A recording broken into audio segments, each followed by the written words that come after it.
রাসূলুল্লাহ সাল্লাল্লাহু আলাইহি ওয়াসাল্লাম বলেন, মান সামা রমাদানা সুম্মা আতবাহু সিত্তাম মিন শাওয়াল কানা কাসিয়ামিদ দাহর। যে ব্যক্তি রমজান রোজা আদায় করলো অতঃপর তার সাথে শাওয়াল মাসে আরো 6টি রোজা মিলাইলো, সে যেন পুরা 1 বছরের সওয়াব পেয়ে গেল। একটা সহজ হিসাব কই, কেমনে পাইলো সওয়াব? 1 বছরের সওয়াব কেমনে পায়? হাদিসে নবী আরেক হাদিসে এটার ব্যাখ্যা দিছে, একদম সহজ।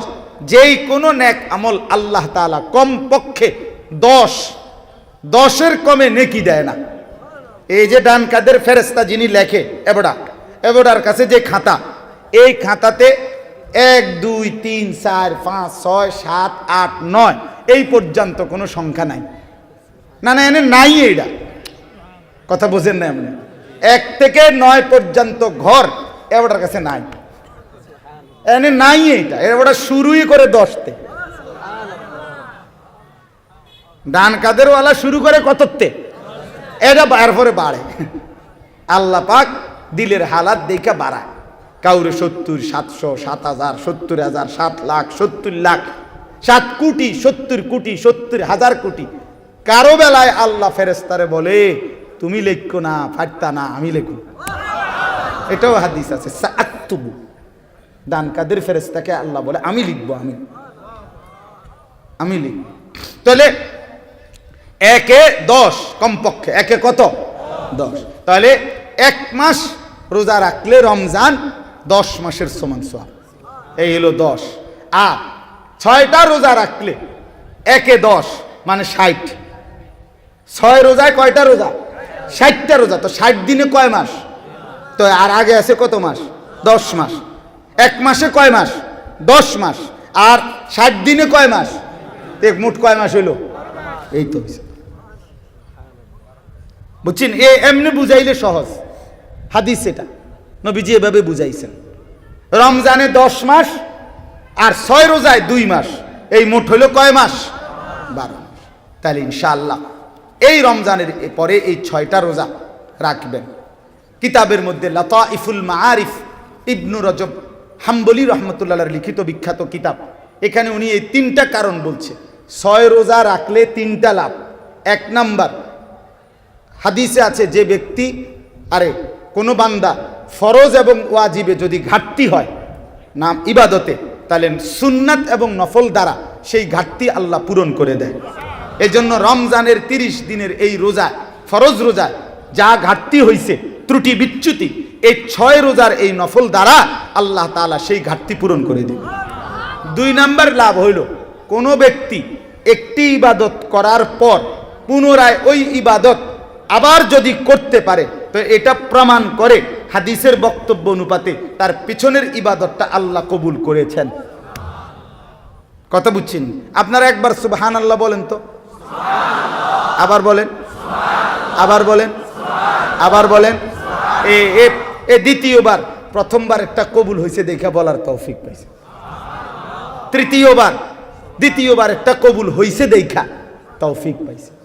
হাকিমুল উম্মত মুজাদ্দিদুল মিল্লাত হযরত মাওলানা শাহ আশরাফ আলী থানভী রাহমাতুল্লাহ আলাইকে তার এক মুরিদ প্রশ্ন করছিল, হযরত আমরা যে নামাজ পড়ি এটি কবুল হয়নি, বুঝার কোনো উপায় আছে? উনি বলছে, আচ্ছা এটা পরে কমু, তুমি আগে আমার কয়েকটা কথার উত্তর দাও। গতকালকে সকালে তুমি নাস্তা করছিলানি? বলছে হ করছি। পেট ভরে খাইছিলানি? জি পেট ভরে খাইছিলাম। তো বললেন তুমি গতকাল দুপুরে ভাত খাইছো নি? কহ খাইছি, দুপুরেও ভাত খাইছি। তুমি না সকালে পেট ভরে নাস্তা করছিলা, তো আবার দুপুরে ভাত খাইলা কেন? হযরত দুপুর হইতে হইতে আগের নাস্তা পেট এটা হজম হয়ে গেছে, আবার পেটে ভোক লাগছে, এই জন্য দুপুরে ভাত খাইছি। আচ্ছা দুপুরে পেট ভরে খাইছো নি? বলছে হ্যাঁ দুপুরেও পেট ভরে খাইছি।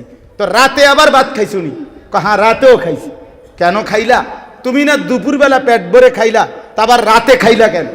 ওই লোক বলতেছে, হযরত দুপুরের খানা রাত হইতে হইতে হজম হয়ে গেছে, আবার ভোক চাহিদা লাগছে, ভোক লাগছে, এই জন্য রাতের খাবার খাইছে।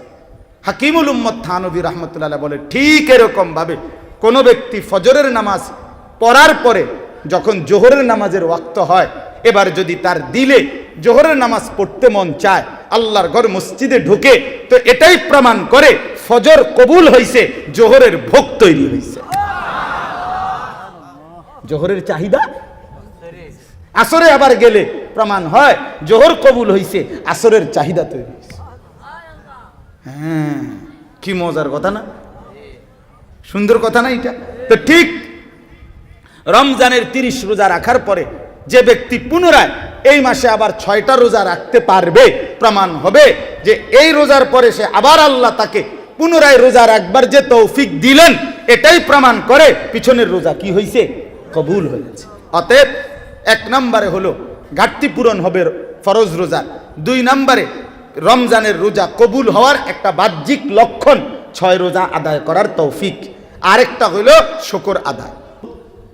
আল্লাহ তাআলা বলে যেন তোমরা শুকর আদায় করতে পারো, যে আল্লাহ আপনি আমারে তৌফিক দিছেন, এই জন্য আমি রমজানটা পেয়েছি, পুরাটা মাস পাইছি, রোজা রাখছি, আলহামদুলিল্লাহ, উমরা আর ইতিকাফ করছি, সবে কদরের রাত্রিগুলো জাগার চেষ্টা করছি, তারাবি পড়ছি, ইফতার করছি, সাহারি খাইছি। অনেক আল্লাহর বান্দা উমরা করছে, আল্লাহর ঘর জিয়ারত করছে রমজান। তো এই যে ইবাদত আমল করতে পারছি, এটার শুকর আদায় করা, আল্লাহ বলেন এটা আমি চাচ্ছি তুমি রমজানের পরে শুকর আদায় করবে সারাটা বছর। তো এই শুকরের মুহাদ্দিসিনে কেরাম বলেন, মুফাসসিরিনে কেরাম বলেন, কোন ব্যক্তি রমজান পেয়ে খুশি হইল, কোন ব্যক্তি রমজানের ইবাদত করে সে যে খুশি হচ্ছে, এজন্যই তো শুকর করবে। এই শুকরের একটা নমুনা কি, মানে কি আদায় করলে বোঝা যাবে যে লোকটা রমজানের শুকর আদায় করছে, কথা বুঝছেন? তো মুফাসসিরিনে কেরাম, মুহাদ্দিসিনে কেরাম বলে, যে ব্যক্তি রমজান আদায়ের পর নবীজি সাল্লাল্লাহু আলাইহি ওয়াসাল্লামের নির্দেশিত শাওয়াল মাসের 6টি রোজা পুনরায় রাখে, তো বাহ্যিক প্রমাণিত হয় এই লোকটা বাস্তবিক অর্থে রমজানের শুকর আদায় করছে। আমি আজকে সকালে বাদ ফজর আমার বাচ্চাদেরকে নিয়ে তালিম, সকালে ফজরের পরে আমি এমনিতে বাসায় আমার সময় এদিকটা, এই টাইমটা, তো একটু সময় তালিম করি বাসায় বউ বাচ্চাদেরকে নিয়ে। তো এই আজকে তালিমে বসে এটা ফয়সালা করছি যে আমরা 6 রোজা কেমনে রাখবো, কোন দিন থেকে শুরু করলে ভালো হয়, আমরা দাওয়াত সাবাত শেষ হইব কোন দিন, এগুলো সব মিলাইয়া নিছি, কথাবার্তা কইয়া নিছি। আমারটা আমি কইলাম না রে, আমারটা আমার মতো সুবিধা মতো, আপনারটা আপনার সুবিধা মতো। রমজানের পেয়ে আপনি যে ইফতার, সাহারি, তারাবি, শবে কদর, ইতিকাফ, রোজা সব পালন করে যে আপনি খুশি হয়েছেন, আল্লাহ যে আপনার তৌফিক দিছে, এটার কৃতজ্ঞতা স্বরূপ শুকর আদায়ের জন্য রমজানের পরে এই শাওয়াল মাসে 6টা রোজা রাখা, এটা শুকরের প্রমাণ। এটা কিসের প্রমাণ বলেন না, কিসের প্রমাণ?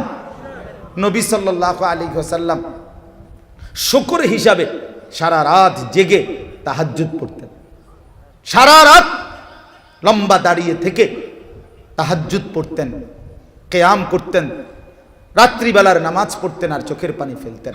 আম্মা জান আয়েশা রাদিয়াল্লাহু তাআলা আনহা নবীজিকে একদিন রাতে দেখছে সারা রাত দাঁড়িয়ে কাঁদতেছে, চোখের পানি ফেলছে, চোখ লাল, দাড়ি ভিজা, বুকের পশম ভিজা, হাত্তা তাওয়াররামাত কাদামাহু, পাওগুলো ফুলে গেছে।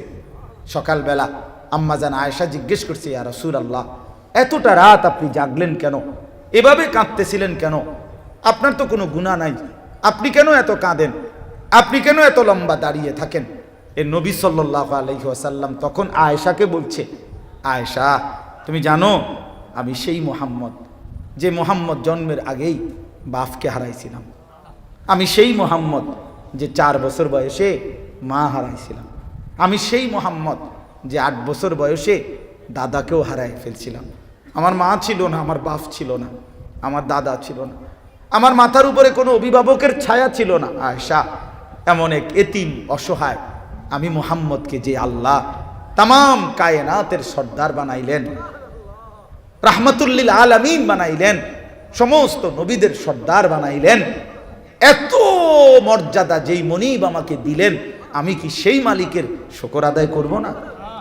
আফালা আকুনু আবদান শাকুরা, এই কথাটা বলছি, আফালা আকুনু আবদান শাকুরা।